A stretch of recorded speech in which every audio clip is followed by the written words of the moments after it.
Hi guys, welcome back to Masculine Mastery, the show where we talk about things that matter to men. It's been a while. I've been on the receiving end of being a guest, not a host, but I returned to my host duties after a 3-month hiatus. And with me, we've got a very special guest, all the way from High Wycombe, none other than the diabetes champion, Sugarman. Welcome. Diabetes champion. Of all things, diabetes champion. I mean, the one who champions diabetes. Yeah. Wow. Then we can go back to the question about where were we? You've said about your dad, dementia. Yeah, we talk about my father. Talk about when I was with the doctor. Oh yeah, so you were with a GP, and he said go to the gym. Yeah, so he said, look, you're going to go down the same path as your father, and witness what I did. I thought, my God, it's horrible, And then it sort of like made me think, well, the South Asian community, we're so naive, 100%. And prior to that, I did try to go on Facebook and say, look, I'm going to try and transform my life over 3 months, go on like a fitness journey. Never happened. And then I thought, you know what, once and for all, put it out there, and went on TikTok because TikTok was growing quite fast, and you've got a good reach. And I thought, you know what, this is the only way I'm going to turn up every day. I don't want to look like an idiot, Like, sorry, this is switched off, but sorry about that. So I just started going. No, it's fine. Yeah, so this is the only way. It's now or never. And that was off the back of what the doctor had said to me and what I've experienced with my father. So then one day I just turned up and said, well, I'm going to do it. I'm going to have my final Sunday and turn up on Monday. I kind of like never looked back. And after week 1, week 2, started to lose some weight, put it out there. After month 1, I think one of the most inspiring moments was when I put out, I've lost, I can't remember, 5 kg, for instance. And one of the followers on a video said, for God's sake, what are you eating? Tell me. Right, in like bold. And I thought, why is he shouting at me? Right, so I messaged him. I said, dude, what's up? Yeah, he goes, I was on my deathbed 2 weeks ago. I was on my deathbed. Tell me what to eat. And I'm like, oh my God. So I thought, wow, people are really looking at what I'm doing, and nobody else is doing what I'm doing, even if it's making a fool of themselves. Yeah. Right, because people don't have the balls to do it. So, okay, I'm a doctor. Yeah? I've been a doctor for 12 years. Why aren't people doing what you're doing? Like, why is we got trained on diabetes.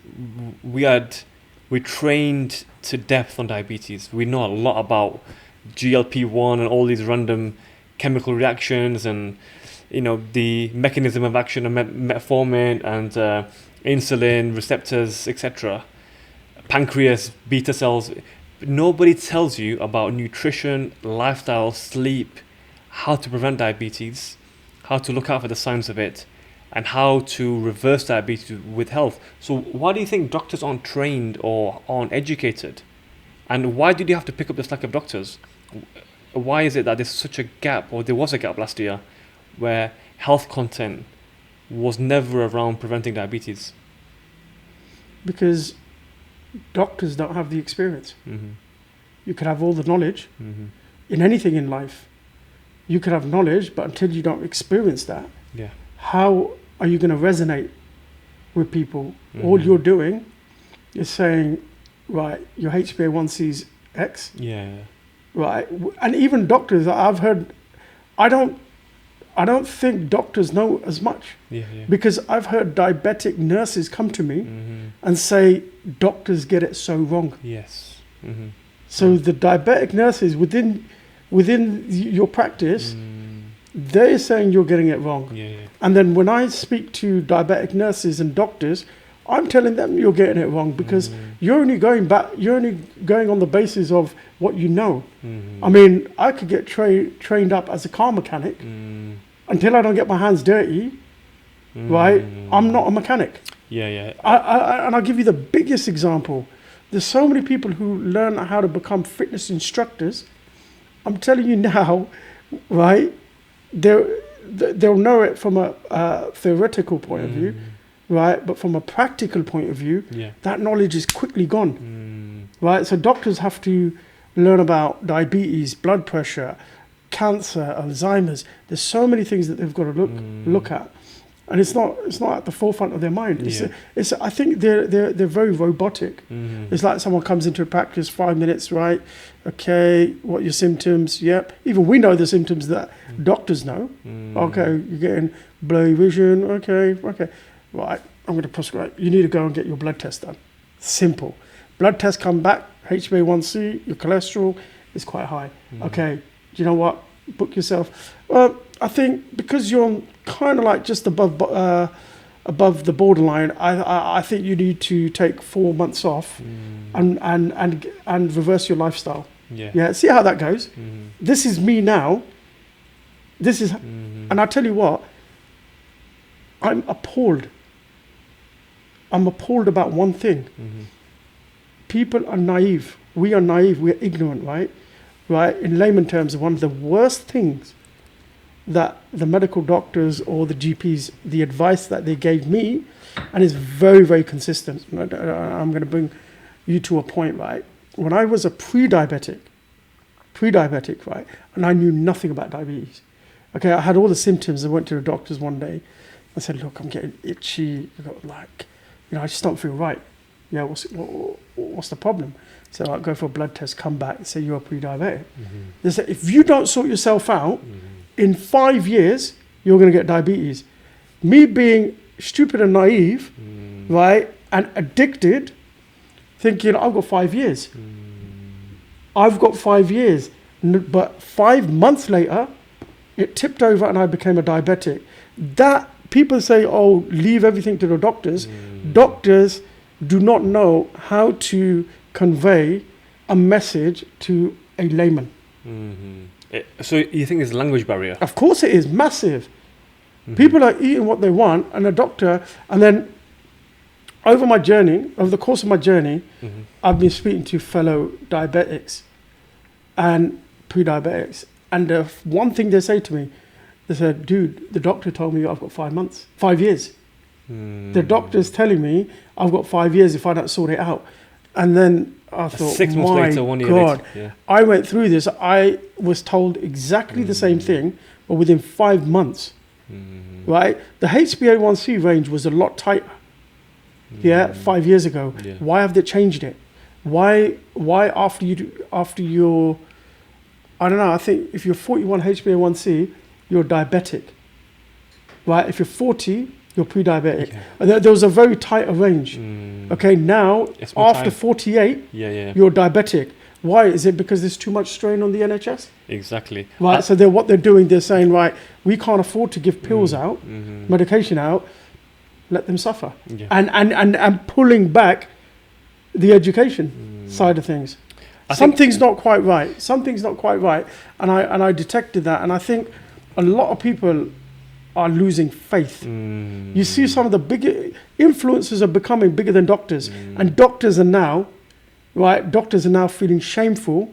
They're like, they can't take it. The doctors cannot take the fact that an influencer who's now grown millions and millions of followers, okay, people are listening to an influencer who has no credentials, okay, over a doctor because they've lost faith in the NHS. They've lost faith because they can't get an appointment, right? And more importantly, they've got massive conspiracy theories, out there, and they just lost faith. So, coming back to my point, I inspired one person, and that inspired me to better myself, go through my own experience, my journey, and I dropped my weight from 100 and nearly 20 kg to 95, 96. I peaked. I've come back up from about 70, 80 HbA1c down to 45. And I logged the journey of vlogging it every day. I was showing up.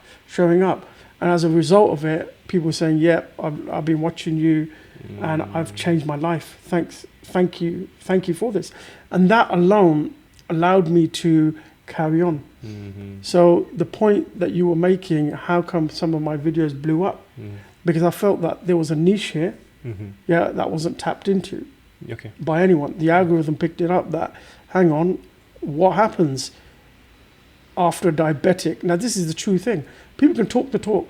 They can say, yeah, if a diabetic or such and such eats this, yeah, your blood sugars are going to spike, your insulin is going to spike, this is going to happen, that's going to happen. And I thought, is it really? Okay. And I thought, you know what? Let's be transparent. Let's do it. Let's test it. Let's do it. Let's show people how it's really done. Right? Let's turn up every day. Let me eat a kebab, right, and see what really happens, and show them as a type of. And then people looked at that and thought, but what was quite interesting was that, and this is the biggest thing, wake up call, eye opener from my content. If all the doctors, specialists are not taking note of this, right, I'm sorry to say, then you guys are not doing your job properly, right? Because if you're not listening to the reaction, right, where I'm turning up and I've managed it, okay? So I turn up in the morning and I'm 5, I might drink a coffee with a bit of sugar, and it just goes up slightly because I've got my diet, I've understood my diet, I've understood my medication, and I've understood my physical activity, you know, like what I need to do to bring my blood sugars under control. When I listen to people saying, oh, you're not a diabetic, this is the first thing they say, you are not a diabetic, and I'm wondering why. Because if I had what you've just had, right, my sugars will be sky high. Exactly. So I'm asking the question, why are your sugars sky high? I go, I don't know. Well, are you taking the correct medication? And then what I'm hearing back is, now I don't trust the medication. I think it's going to destroy my kidneys. And I'm like, my God, why are you worrying about something that might happen in 20 years where you're destroying yourself now? Right now, yeah. You're destroying yourself here and now. Does the doctor not tell you that? Right? Have they not educated you on all three things? Right? And consistent. Oh, if I had that, mine will be 12. So what that goes to show is that people are still addicted. The addiction, the root cause is knowledge. The root cause is not the symptom or whatever you want to call it. The root cause is knowledge, because knowledge is power. If you know how to address the root cause, then you'll address it. But if you say the root cause is insulin resistance, your cells are not responding, your pancreas is not operating correctly, right? How are you going to address it? Right? You're just going to think, well, I'm just going to carry on with the medication. That is the solution. I'm going to eat whatever I want. Yeah. And then the disease will progressively get worse, because within our community, people look at other people and think, you know, taking medication, everything's fine. We don't have time to look at our health. So I just worry, are the NHS, you know, putting their attention in the right places? Are they merely just saying, right, we're just going to give medication, and we have got no time to educate, because that takes time? I've always said this. The NHS is a misnomer, because health is treatment and prevention. That's what health means. Yeah. But the NHS is a national sick service. They just treat sick people. They don't actually spend a lot of time in public health. So prevention is better than cure, as we know. But there's no money. Yeah, exactly. There's no money in prevention. There's no money in prevention. And there's no money in cure. Yeah. Yeah, but there's money in maintaining. There's money in maintaining, and there's money in treating. But there's money in making them get worse. Exactly. And there's no money in curing, and there's no money in preventing. If you cure someone, you've lost a customer. And this is a whole pharmaceutical model, which is a profit-driven industry. Yeah. And look, there's no profit to be made in £20 a month gym and sleeping better, eating better. There's no profit to be made in there. The profits to be made in putting someone on a statin, putting someone on metformin, putting someone on a blood pressure tablet, but there's Yeah. no profit to be made Yeah. in telling that person to reduce their sugar and salt intake, telling that person to sleep earlier, Yeah. wake up earlier, move more steps, cut out all the vegetable oils. There's no profit in that. Yeah. And coming back to my journey when I was selling solar, right? I used to meet a lot of doctors, and they used to agree with me because I used to share my Yeah. journey, and they used to say, "Look, our hands are tied. Yeah. We don't believe in a lot of things that happen within the NHS Yeah. because they're all for organic. They're all for a different way of treating people." They said, "This isn't the way. Exactly. This isn't the way." So I was taken back by that, and I thought, wow, you know what? Is this the world we live? That's why, and I'll say this, in such, such an important way that the NHS people are losing hope.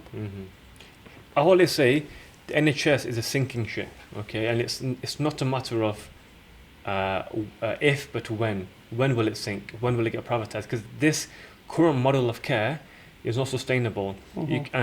Because 60 million people, it covers 60 million people, okay? But I tell you something, 12 years as a doctor, majority of the things I saw were alcohol related, i.e. cirrhosis, alcoholic liver disease, fatty liver. I saw diabetes from diet. I saw COPD from smoking. I saw lung cancer from smoking. If you take these 5 or 6 conditions out, NHS will survive, okay? But because these conditions put so much of a burden, I think NHS spends 80. I'm not sure how many it spends hundreds of millions on treating diabetes, but it spends very little on preventing it. Imagine the education we should have gotten at school about takeaways, about bad sleep, about lack of exercise. And we unfortunately get the education when you register as a diabetic. But then it's too late, you're a diabetic. It's, reversing it is much harder than preventing it, because reversing it takes a lot of effort. But preventing it is a slower journey. And like I said earlier, there's no money to be made. Now, moving on from doctors to influencers. Very last point on reversing. You earn your tag of a type 2 over 15, 20 years. Yeah. Right? But the massive danger within the society is people want to reverse it in 3 months. I know. Yeah. Right? They want to do it here and now. They go on a strict keto diet, right? And they rebound faster than ever before. So my theory and philosophy, and I'm glad that I've joined yourself so I can share a bit of experience. I would like to share my experience and opinion that you need to reverse it over 2 years. Yes, exactly. It has to be over a period of 2 years. Initially, I wanted to be a hero and say, right, I'm going to do it in 6 months. But I realized that life isn't as straightforward, because you can go on a diet and there's a mesocycle. So you go up and down in any form of life. You go up and down, you have highs and lows, right? So you've got to factor in and take things into consideration that when you're on a journey, there's many obstacles that are going to come in the way. If you're going to be relentless, unless you're on a boot camp, like the boxers are, you're 12 weeks out of the way, then you can do it. You've got the money, but you've got to work, you've got to get up, you've got to basically carry emotions. You've got to live There's life. emotions. You've got to live life. Yeah. And within that, you can't reverse it within 2-3 months. It's very ambitious. So people need to, get this out of their mind and stop this delusion and stop this, he hasn't reversed it, what the hell? No, I want to reverse it over 2 years. Yes. So I want to go phase 1, 2, 3. Phase 1, bring my HbA1c down, bring my weight into control, then come off medication, then maintain my non-medical status. That is not going to happen in 3 months. Yeah, exactly. That's not going to happen in 3 months. That's going to happen over 2 years. And what that will do, that will create a complete lifestyle change, and it'll create the new you. The new you doesn't happen in 6 months. The new you happens over 2 years. And that's the ethos that I carry. That's what I'm propagating. Yeah. And I'll stick to my guns on that. Exactly. So our program is 3 months. Like it's almost like an introductory phase. It's phase yeah. 1, and you know you can't outdo 20 years of bad eating No. in 3 months. Yeah. And the one thing I always say in our AMW total transformation program is we transform your mindset. The first 3 months is to transform your behaviors and relationships with food. It's not necessarily to transform your life. It starts with mindset. It goes back to the analogy of if you want to feed a man for life, teach him how to fish. If you want to feed him for a day, give him a fish. Yeah. So we're teaching people, transforming their mindset around food, behaviors. And one of the biggest behaviors is addiction. We talked about dopamine, etc., TikTok, dopamine. What about the dopamine you get from eating a processed food? And this goes back into my point I made earlier about food reviewers. There's been a huge proliferation of food reviewers in the last 3 to 4 years. COVID's made this big because, you know, restaurants were closed during COVID. Takeaways really had a massive spike in people going there because restaurants were closed, but takeaways really did well in COVID. Mhm. And this whole almost industry of food reviewers, because I remember food reviewers. I used to watch them about 10 years ago. They were like gourmet places. You'd go, you'd enjoy it, the experience. It was a good production. Now people have got a camera and they're outside takeaways reviewing a smash burger. They're outside these vans and these little cabins that don't even have anywhere to sit because it's a small little cabin, selling home loaded fries and fried chicken wings, homemade milkshakes, the most sugar laden food, the most heavily processed food, and that's gone hand in hand with a huge increase in the number of food reviewers. And I know you've been very vocal about this as well, because you've been doing testing on some guys who are quite big in the industry. So what's your message to these guys who are literally just reviewing takeaways? I mean, they're in denial. Yeah, because it's a business. They want to make money. They've grown. They've got fame on the back of that. Now, if you sort of rewind a little bit and look into that, they don't want that to stop. Mm-hmm. It's income stream. Yeah, it's an income stream, however they make their money. But ultimately, have you heard of this thing called word of mouth? Yes. It's the best form of advertising. Yeah. Correct? Yeah. So a food reviewer is the best form of advertising. He's a mouthpiece. Of course. He's like, right, guys, this is brilliant. Yeah, this is brilliant. Then this is a fast food, spicy chicken burger. This tastes great. It's absolutely delicious. It tastes great. Let's have a go. And then they basically get our mouth watering. Okay, number one. When we look at the word of mouth, we look at their following, and you see they've got 150,000 followers. That's the biggest word of mouth. Already there, stamp of approval. Endorsement. Yeah, endorsement, right? So you're thinking, well, that must be good, because if 150,000 followers agree with what they're saying, if I try that burger, then it must be great. Okay. And I did go and try one. Let me just stop you there. I'm playing devil's advocate here, because I agree with what you're saying, by the way. Okay. From a public health doctor's point of view. Yeah. Okay, I agree with what you're saying, but devil's advocate, what they would say 150,000 followers does not mean that all of them endorse what I do, or every chain I review, or every restaurant or takeaway I review. In fact, one of them said last week on our live that he deletes and blocks some users. So 150,000 people may not necessarily be all in agreement with what they do. Some of them may be just, fans along the way, but like they say on Twitter, a disclaimer, a retweet is not an endorsement. So what do you say when a lot of these food reviewers are saying, look, we've got a following, but not everyone agrees with what we do? Well, that's true. That will be true, but so I mean, but also the numbers don't lie. Yeah, but when they talk about like burger wars, food wars within the community, it's not that not everyone agrees.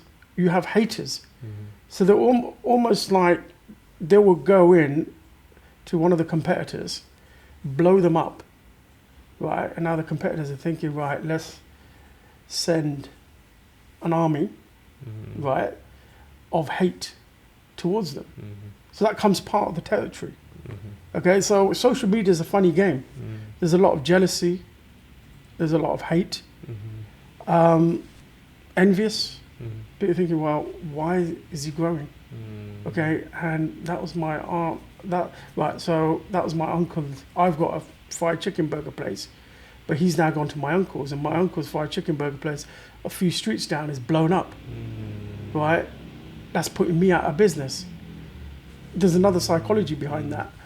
And food reviewers are now very influential. And they're pawns. They're being yeah, used absolutely. by different They're takeaways. getting money. I mean, I don't agree that a food blogger should be paid.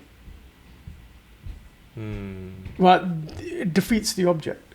It goes out of the window. Because if you're getting paid, if you're saying, right, I will do a review for you, well, what are you going to do a review about? Okay, there's editing and all of that, I get, right?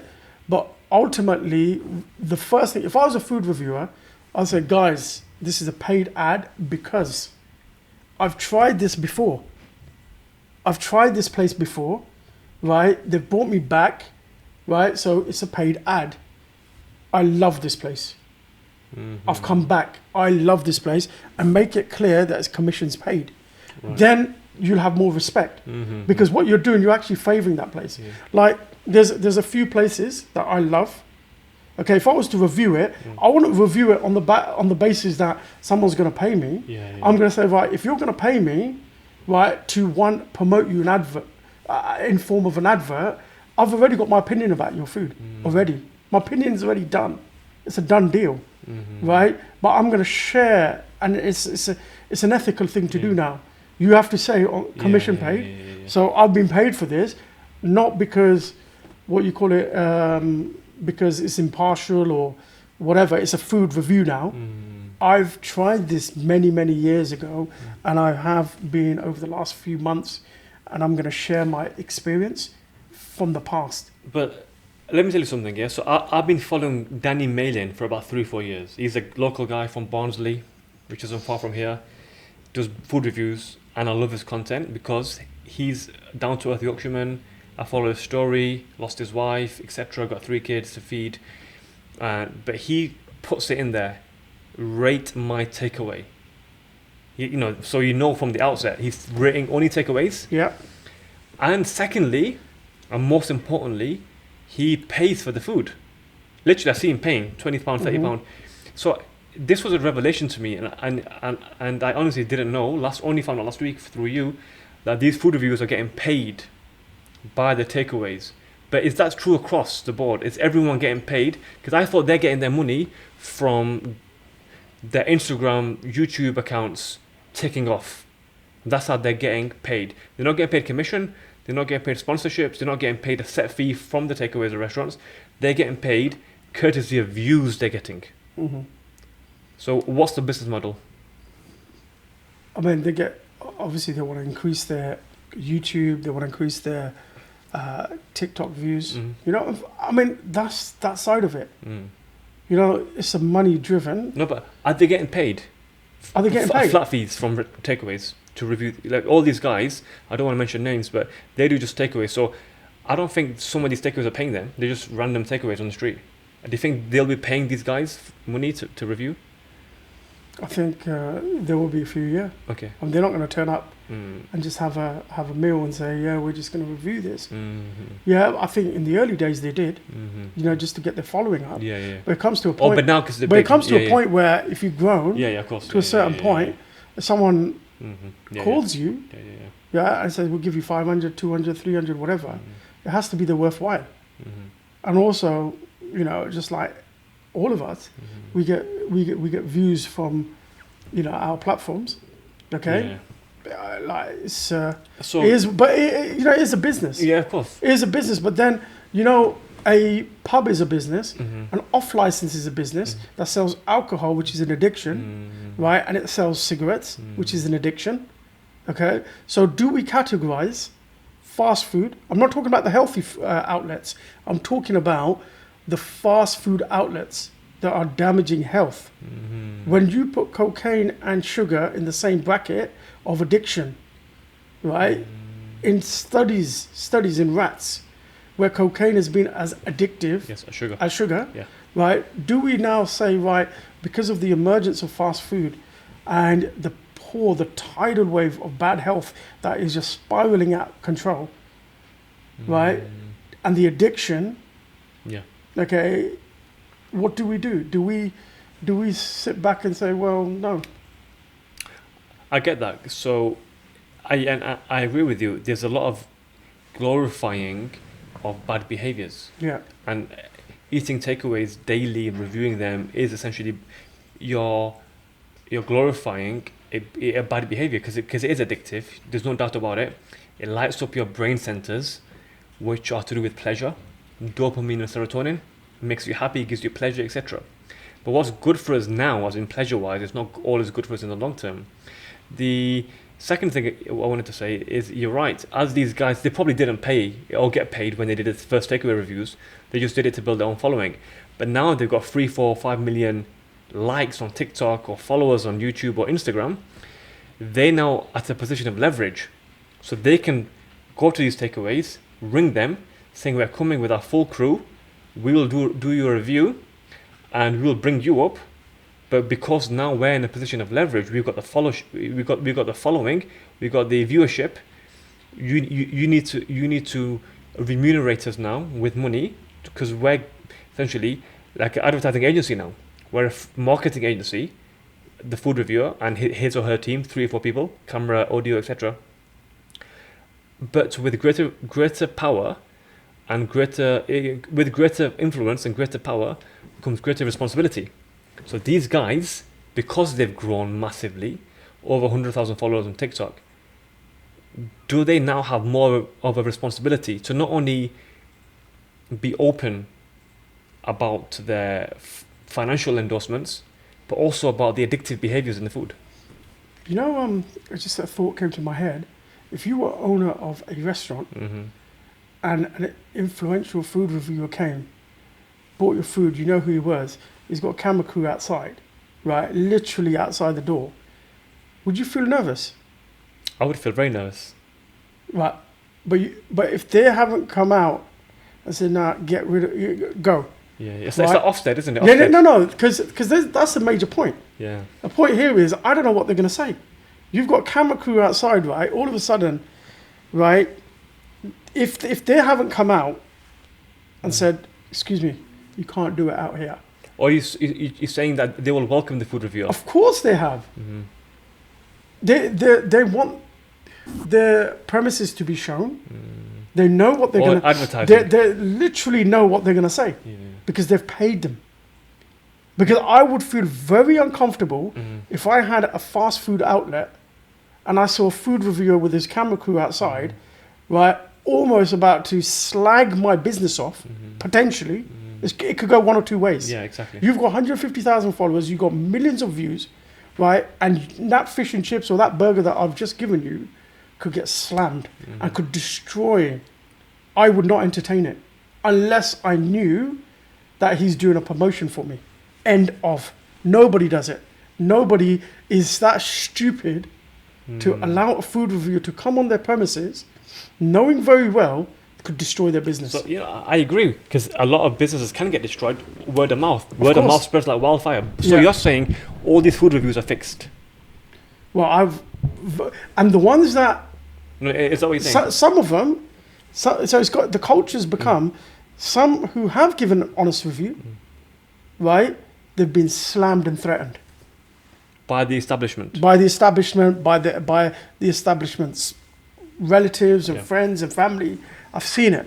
Yeah. And I've seen even food reviewers come back and said, look, guys, we're just giving an honest review. I think that's going out of the window. So it has to be a very biased review. Guys, we'll pay you, say something good, because they can get a promotion. And then what they're doing, they're enticing the consumer, right? In a very positive... So it's like false advertising almost. Yeah, unless... Look, I'll tell you what a correct way of reviewing food is. You've gone in, you bought the food, you've come back home. Right? You've literally come back home and you've said, right, I've just been down to KFC or X, Y, and Z, right, let's test it out.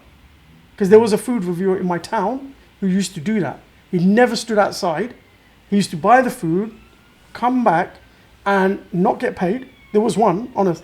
And you know what? He blew up. He wasn't South Asian either.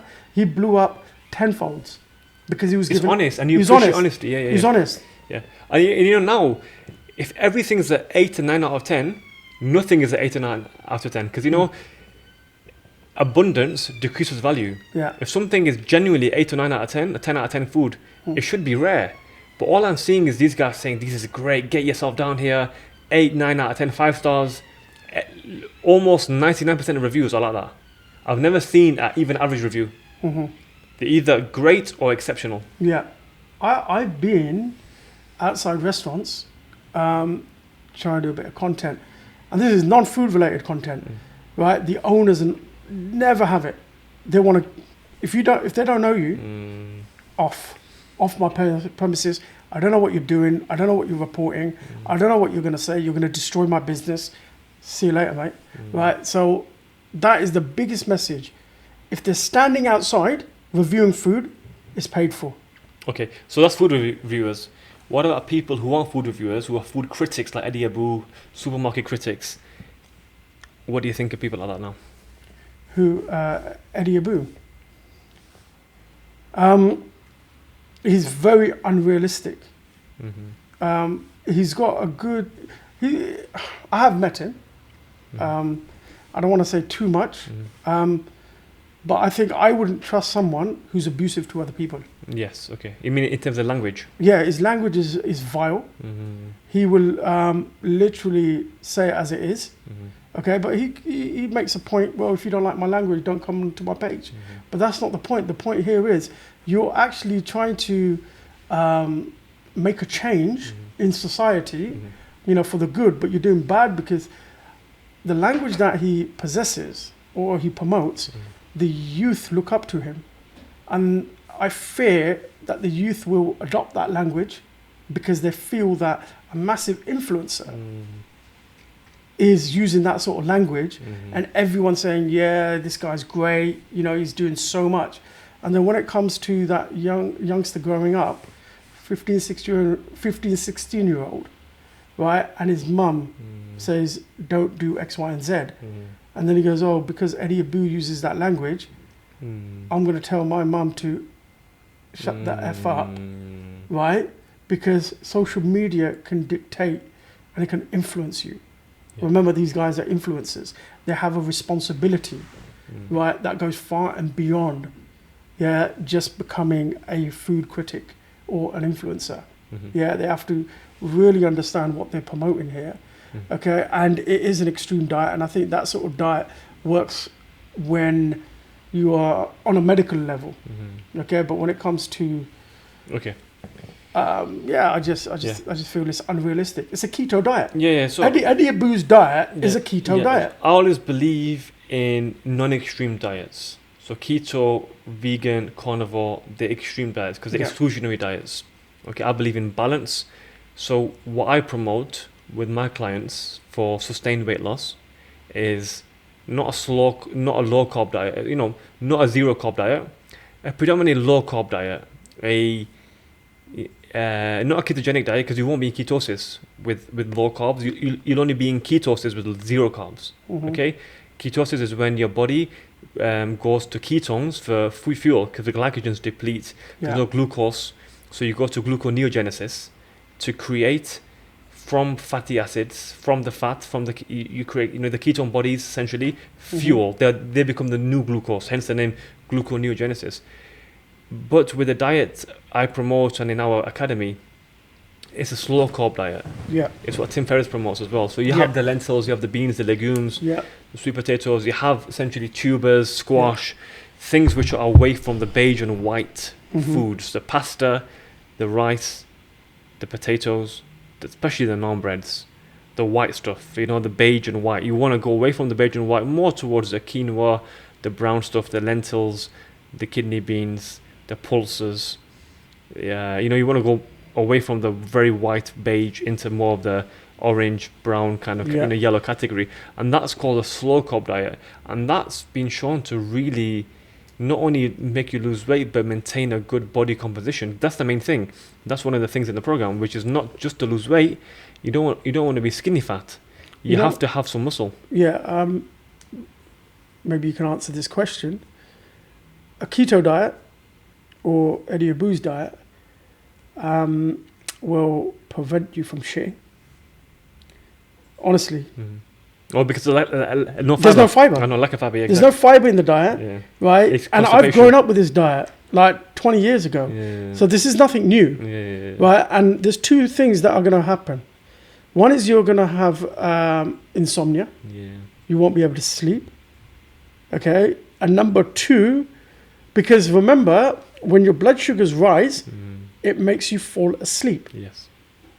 Right? When your insulin starts spiking, how many people feel sleepy after eating carbs? Very lost. A lot. Yeah. So you eliminate that from your body, you'll suffer from insomnia. This is from experience.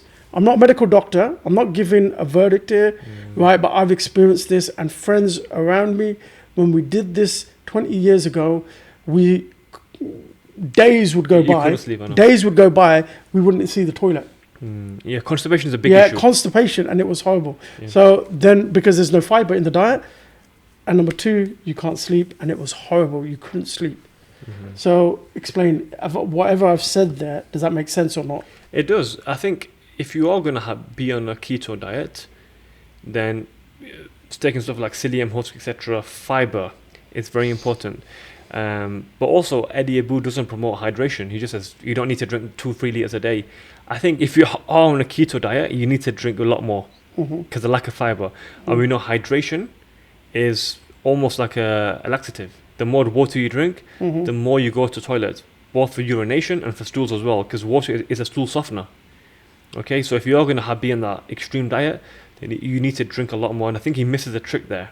He's got good intention, but he's got extreme measures. The thing is, what he's tapping into are emotional people. Yes. Right? Emotional people and people who want things here and now. Coming back to his diet, he's given a diet where you will see a change. A keto diet will make you lose 15 to 20 kg within 2-3 months. So emotionally, he's tapping into that mindset. If you stick to my diet, which you will lose substantial amounts of weight, but it will come all crashing back. Yeah, exactly. Back down to square one, right? So he never tells you about, that this is happening. It's like being a financial trader. They'll always tell you that they've made the money. Yeah. They'll never tell you about the losses, right? And a food influencer is like Eddie Abu is exactly the same. He will never tell you the side effects that have happened from this because everybody reacts differently. He will never tell you the rebounds. He'll never tell you that this such and such. The headaches from the ketones, by the way. The headaches you get. Yeah. So what we do in our program, right, we make everyone track. So we're very, very particular, as you know, every week. Are you tracking your blood sugars? Are you tracking your waist food? And weight. Are you tracking your waist? Are you tracking your weight on a week by week basis? They have to write it down. So facts, numbers don't lie. Yes, exactly. And we have people, HbA1c don't lie. Nobody does that. I will not believe an influencer, right, who cannot show me their clients' metrics, right? I will not believe a doctor who said, I've got an academy and we've reduced the HbA1c from here to here.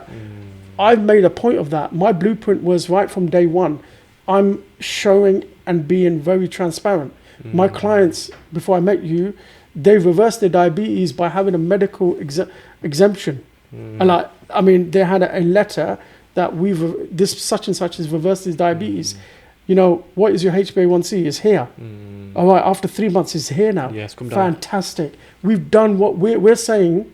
What we're doing is unique. We're popularizing prevention of type 2. Exactly. We're going on the streets. We're seeing people for what they really are, not for what we think they are. You're right, because on the streets is where the real problem is. Yeah. people often go to the doctor when it's too late, when they're getting the eye problems, Yeah. the urination, the dry skin, etc., when they are almost diabetic. But on the street, there's 1 million people walking around with diabetes, and there's around 4 million people walking around with pre-diabetes. 15. 15, there you go, 15 million people. Pre-diabetes. Pre-diabetes, yeah. 15. Or 1 million who are walking around as the diabetics, Yeah. who aren't diagnosed And yet. 5 million who are diagnosed. Yes. So effectively 6 million. 6 million diagnosed, 1 million who are, right, and 15 million on the verge. Yeah.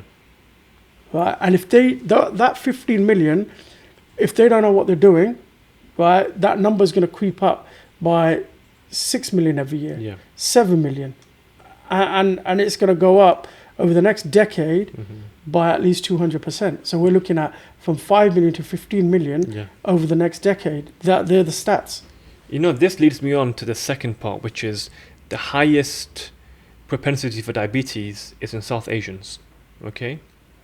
And about 10% of diabetics are Asian, South Asian, despite only making 4% of the population.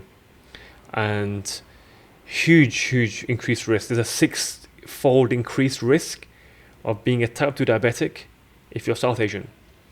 If you're not South Asian, your risk for diabetes increases after the age of 40. But if you're South Asian, your risk for diabetes increases from 25 onwards. Hence why we're getting people in their 30s and in their 20s, late 20s, with type 2 diabetes. There's many reasons for this. One of the medical reasons, which has a historical basis, is South Asians tend to store fat around the organs, the pancreas, the liver, the kidneys, etc., visceral fat. So they have the body shape where fat stored around the organs and the waist. Whereas people who are like West African or Caucasian, they'll store fat around the shoulders, around the legs, etc. So much less risk. And it's a central obesity, which has the highest risk of developing insulin resistance and then subsequently diabetes. And this is a theory about this, saying because of, have you heard of epigenetics? Epigenetics is how trauma, in the past. How trauma and migration and colonialism, I was just about to say that. yeah, affects how it. Go ahead. Colonialism. Yeah.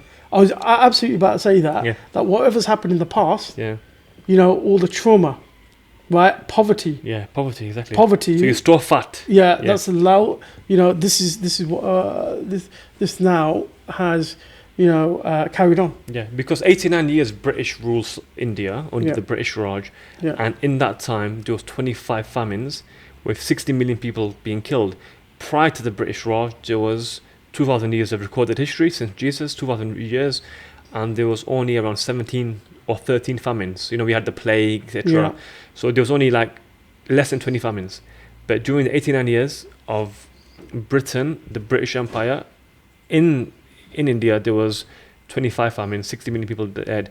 And one of the theories which scientists postulate is because South Asians then go into a starvation mode which conserves fat, Yeah. and that leads them at a higher propensity to develop type 2 diabetes, because diabetes is essentially too much sugar floating in the body, insulin is no longer sensitive, so they're more likely to store sugar as fat as opposed to storing sugar as glycogen in the muscles and the liver. So you've got higher amounts of glucose swimming around, and that glucose is more likely to be converted into fat in a South Asian than it is to be converted into glycogen as it will be with a West African or a Caucasian person.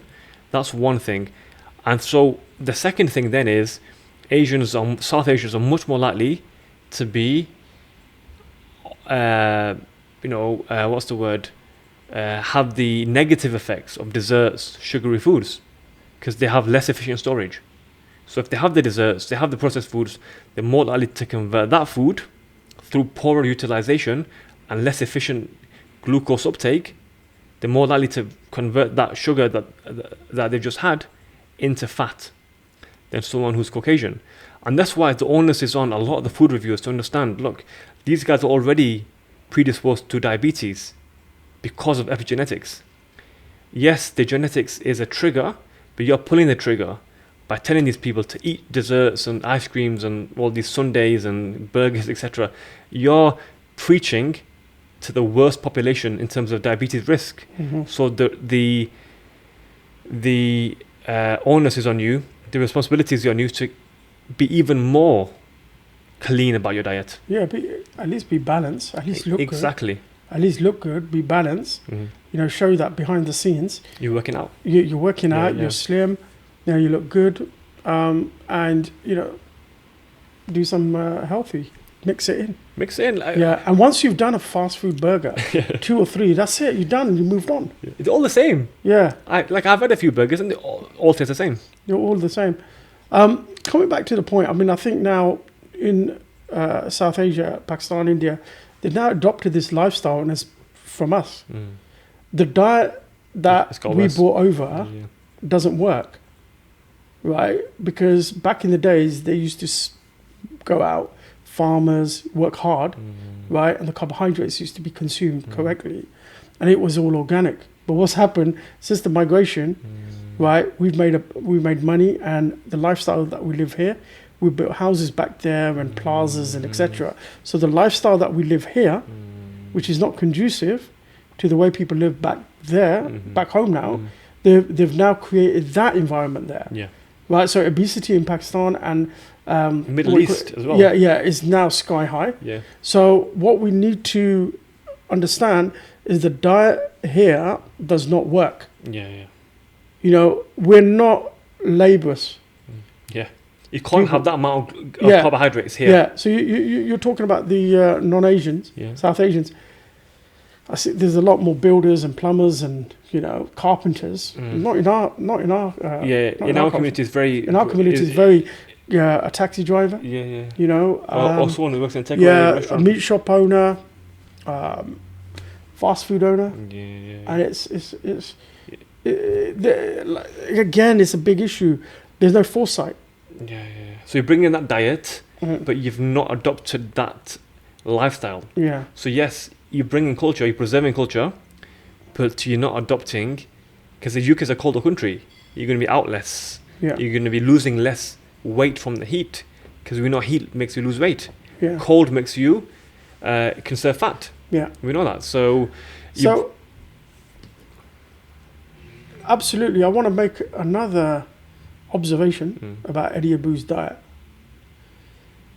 and I want your take on it, because I may not agree with you on this. Because it's just the way the body works, in my opinion. But it's nice to debate this with you. When you have one meal a day, your body, in my opinion, goes into starvation mode. Because what it's doing is saying, right, okay, I've only eaten once, right? And it wants to preserve the fat, okay?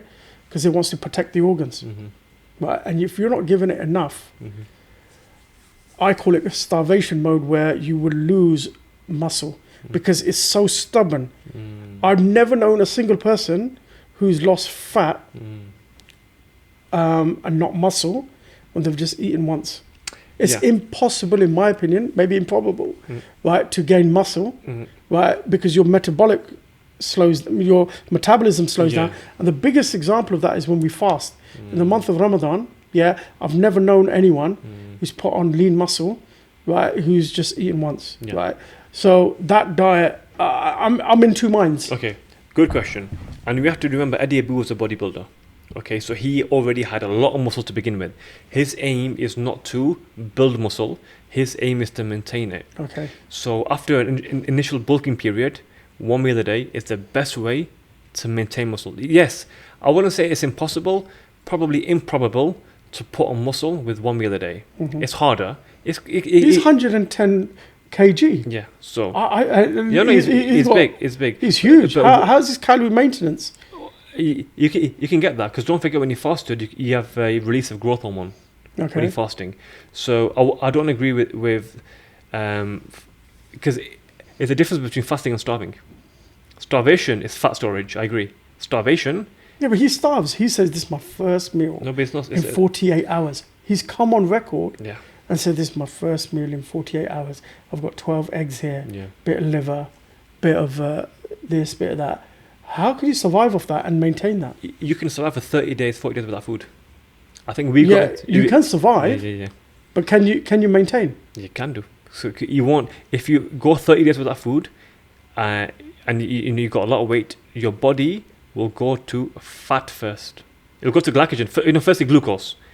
Glucose in the bloodstream, Mm. it'll use that. Glycogen. It'll use glycogen in the muscles.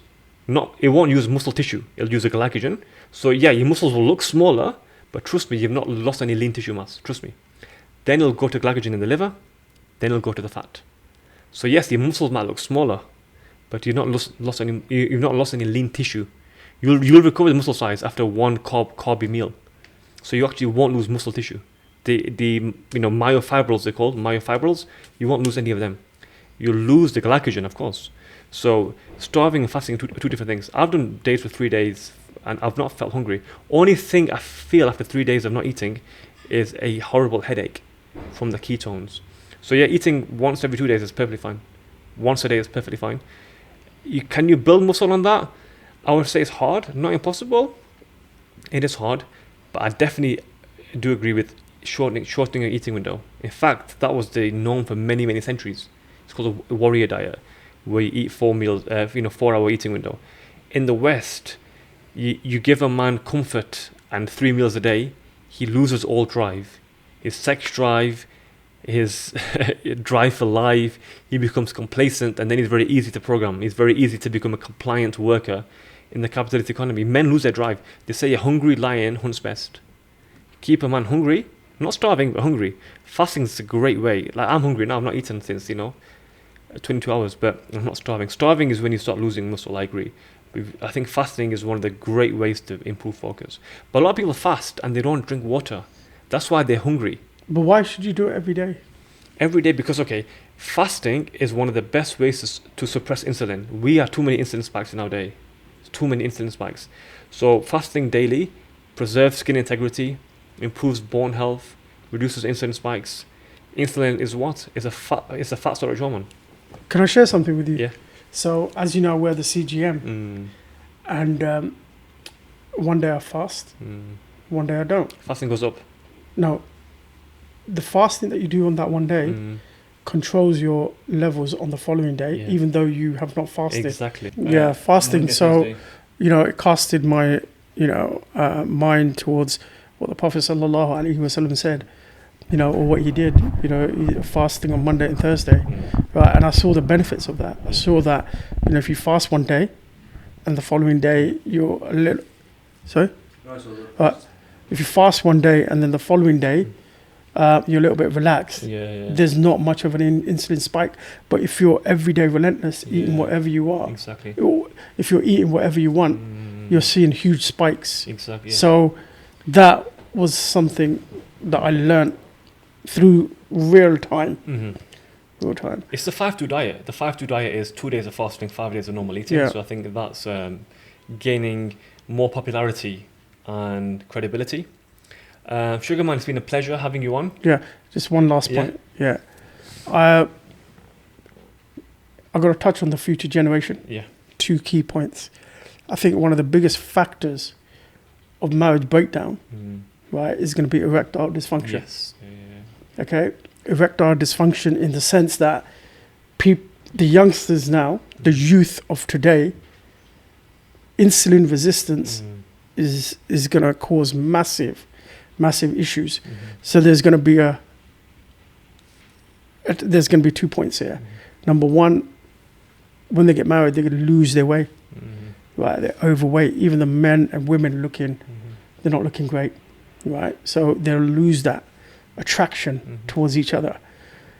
And then the youth is going to struggle to get a marriage because they're not on that. They're completely losing their way. Right? They're into the fast food. Right? So nobody's taking this point serious. Right? And this is causing insulin resistance. If diabetes is on the rise, erectile dysfunction is 100% on the rise. And nobody talks about this. And it's about time someone put fear into the youth to wake up. Wake up. Because if you're not going to wake up, it literally isn't going to wake up. I like that. I like that. That's good. So, on the topic of waking up, you've created an academy. Yeah. With myself, helping people lose weight, prevent diabetes, reverse it slowly. Yeah. Because you don't want to reverse it quickly. It's just a lifestyle change. Yeah. It's a lifestyle change. It's completely having that feel-good factor. When somebody reaches the age of 40, they go, look, I don't know whether you call it a midlife crisis or whatever, but they said that there's still some life in the dog left, right? And that's what we're touching on. We said, look, you've reached 40, you've achieved everything. Now live long. Prioritize your health. Because, you mentioned earlier, when you were driving, chauffeuring, there's actually a quote from Ali, radiallahu anh, the fourth Caliph of Islam, who says, how foolish is man? He spends all of his health chasing wealth, and then he spends all of his wealth getting back his health. Yeah. And that's exactly what happens. It's a cycle. Yeah, it's a vicious cycle. It's a vicious cycle. Yeah. So prevention is better than cure. Yeah. That's why we've got the academy. How can people find you on Instagram, on TikTok? What's your handle? I don't even know. How can people reach you? Or I mean, if you go onto my bio, DM us, email us. Yeah. It's there. Cool. Reach out to us, because we're there to help. Good. And it costs less than a cup of coffee a day. I mean, what, 70 pence a day, 80 pence a day, right? Yeah. And people are transforming their lives already. Yeah. We're seeing it. It's absolute pleasure, to see people transform their lives. Yeah, it's very gratifying when you see clients who, some of them we met on the weekend, who have radically transformed their lives and reversed up or, kind of stopped the progression of their diabetes. Yeah. And what gets measured gets managed. Yeah. So when you check people's blood sugars, they might be living in limbo before that. Yeah. They don't necessarily know what this particular food does to their blood sugars, but now with the glucometer that we send out with part of the package, people can track in real time their responses to certain foods. They can cut them out of their diet and optimize their health. What gets measured gets managed. Accountability is a big part. When you tell people to put their weights in and their waist measurements every Monday, check in every Monday for the group calls, do your blood sugars after 3 months in terms of HbA1c. Accountability and measurements is what keeps people accountable. Yeah, and the blood sugar ranges, I could say from my experience, from what I know, everyone's different, but ultimately the trigger, you have to understand the ranges. A normal fit person like yourself, right? I'm expecting your baseline to be 5, even under 5 if you haven't eaten, right? And as soon as you eat after 1 hour to go close to 5.8 to 6, okay, maybe 6.2, depending on how heavy you've eaten. But after 2 hours, I expect it to come back down to baseline. Yes. And I've tested, I would say, about 20 people who are healthy and fit, and this is a consistent reaction. Goes back down. Yeah, 100%. Even me, when I was pre-diabetic, right, I became so conscious back then. I started to test my blood sugars. When is it going to come back down? Because my dad used to have the meter. He used to be a diabetic, or he was a diabetic and he had the machine. So I was testing. Oh, right, okay. So it's gone up to 6. Right, or it's gone up to 7. It's come back down, thank God. When I tested my dad, it was sky high, up and down. So if you, after 2 hours, you're above 8, you've got problems. That's very high. Right, end of. Yeah. I don't need any doctor to tell me that. Right, I just know. Experience, right? It's experience. Experience counts for something. Of course, it's hugely important. Right, and 9 times out of 10, every single person that I've met who's had that has become a pre-diabetic and has had concern and has addressed it, and it's come back down. Good. Yeah. And we're here trying to find the million who are walking around with diabetes, and those that are pre-diabetic and reverse it. But Sugarman, it's been a pleasure. Your first podcast. I'm honoured to be your first ever host. Yeah, no, it's been a delight. Thank you. And if it can go a long way in popularizing, prevention of type 2 diabetes or any other health issues, then I've done my job. Inshallah. Thank you so much. All right, no worries. Pleasure. Thank you very much. Thank you.